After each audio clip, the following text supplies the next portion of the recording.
Então, a metodologia da Excellent, ela foi criada em 1992 pelo professor Marco Shibuta e foi criada lá no Japão. E não sei se todo mundo sabe disso, mas os japoneses são pessoas que trabalham muito, né? A rotina deles é super corrida. Então o professor Marcos, ele ficou pensando maneiras de como que ele poderia ensinar esses alunos japoneses de uma forma que eles não precisassem ficar estudando toda hora em casa, com lições, e que eles fossem para aula e conseguissem aprender só indo para aula. Então o professor foi pensando formas de como ajudar esses alunos. E aí ele começou a estudar sobre o cérebro, como que o cérebro funciona. E ele foi vendo pelos estudos, né? Então existem várias pesquisas científicas, todo mundo pode procurar na internet, não é algo só da Excellent, que o cérebro ele foi programado para esquecer. E isso é até bom, porque lembrar de coisa boa todo mundo gosta, mas ficar lembrando de coisa ruim, uma briga, um acidente, todo o tempo aquilo na memória, acho que ninguém vai gostar disso, né? Então, partindo disso, de que o cérebro foi programado para esquecer, que surgiu a metodologia não linear, que significa que você vai ver um conteúdo um dia, aí no dia seguinte, ou na aula seguinte, você vai ver o mesmo conteúdo e adicionar mais um pouco. Aí depois vai aumentando. Então, a gente chama...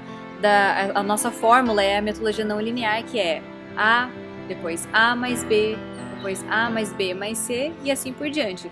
Então isso fez com que os alunos, apenas indo para a aula, conseguissem aprender muito mais e muito mais rápido do que só tendo que estudar em casa ou com tarefa e tudo mais. Então a primeira imersão foi em 1997, então a gente está completando esse ano 45 imersões, acontecem todo janeiro e julho.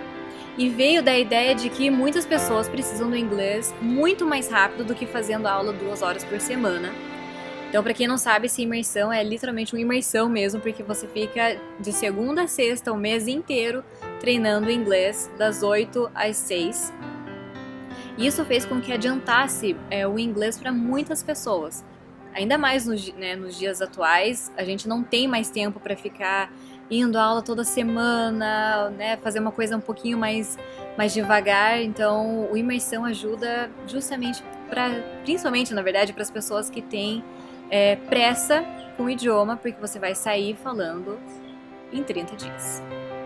Então, a metodologia ela envolve vários princípios. Então, como eu já comentei, o primeiro princípio seria a metodologia não linear, que é sempre revisando o conteúdo para o cérebro não esquecer. Porque se o cérebro vê algo uma vez só, ele vai entender aquilo como não importante, porque ele vai ver, a pessoa não está repetindo, então eu vou descartar essa informação.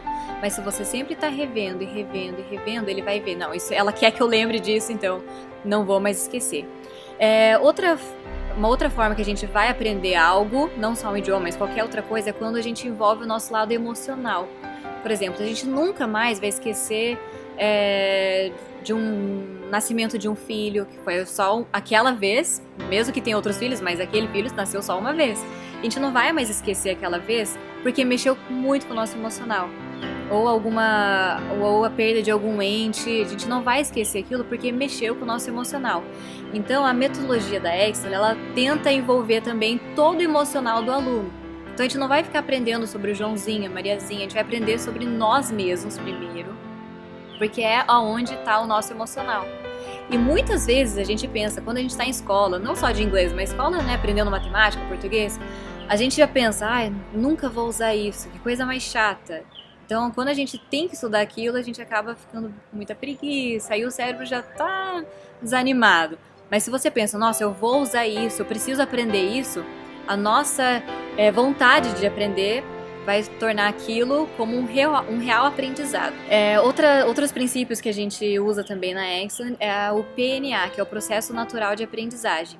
Então, assim como a criancinha aprende a falar, a gente também vai aprender a falar um novo idioma. Então, por exemplo, quem tem criança sabe muito bem disso, que quando a criança está começando a falar, ela não vai falar perfeito, lindo, maravilhoso. Ela vai falar mamã, mamã. E a gente nunca vai chegar e falar, não é mamã, é mamãe. A gente jamais vai falar, inclusive a gente vai comemorar, bater palma, ficar feliz, chorar de alegria, né, que a criança está falando mamã, papá, pedindo outras coisinhas, e a mesma coisa acontece com os nossos alunos. Quando a gente está vendo que eles estão começando a falar e estão desenvolvendo, a gente fica muito feliz. Então, conforme a criança vai aprendendo a falar, ela começa com palavras, aí vai aumentando para frases, de repente textos e perguntas, e presente, passado e futuro, e assim vai. E é a mesma forma que a gente vai trabalhar com os alunos da Excellent. Uma outra coisa também, a gente foca muito na conversação, porque assim como o aprendizado natural, a gente primeiro aprende a falar, para depois ir para a escola e aprender as regras gramaticais e tudo mais. E é a mesma coisa que a gente passa para os nossos alunos da Excellent. A gente também usa o MBTI, que é um teste de personalidade. Com esse MBTI a gente consegue ver como que cada aluno aprende. Uma pessoa introvertida vai aprender de uma maneira diferente de uma pessoa extrovertida. Uma pessoa que gosta mais de detalhes, gosta de imagens, vai aprender diferente de uma pessoa que vê tudo como um todo. Então, sabendo disso, a gente podendo analisar aluno por aluno, a gente vai conseguir ajudar cada um de uma maneira específica, mesmo que estejam todos em uma sala de aula só. Então, a gente não tem essa coisa de vamos deixar todos os alunos que aprendem de uma maneira numa aula só. Não, a gente gosta de misturar porque todo mundo vai aprender com todo mundo e a metodologia é adaptável, sim, para trabalhar com todo tipo de personalidade numa sala de aula. Escolhendo a Excellent, o aluno realmente vai aprender de uma forma fácil e rápida, porque todos os nossos princípios que a gente usa para a metodologia vão ajudar nisso. Então, só tem duas coisas que faz com que o aluno não aprenda com a nossa metodologia. Uma é falta, não tem como ele aprender se ele não estiver vindo para as aulas. E a outra é a atitude ruim, do tipo, não sei, eu não consigo. Se o aluno fizer tudo que a gente for falando, tenta isso, fala assim, agora pratica isso, não tem como o aluno não aprender. E ele vai aprender a falar o inglês rápido. O inglês que a gente quer que o aluno aprenda é que ele vá para os Estados Unidos e a pessoa pergunte, nossa, teu inglês é muito bom, de onde você é? E não a pessoa veja e já comece a falar espanhol com você porque percebeu que o teu sotaque é de brasileiro ou de algum lugar latino. Então a gente quer que o aluno aprenda de verdade, de uma forma rápida, sem tarefinha, sem enrolação. Ele vem para a aula para aprender mesmo.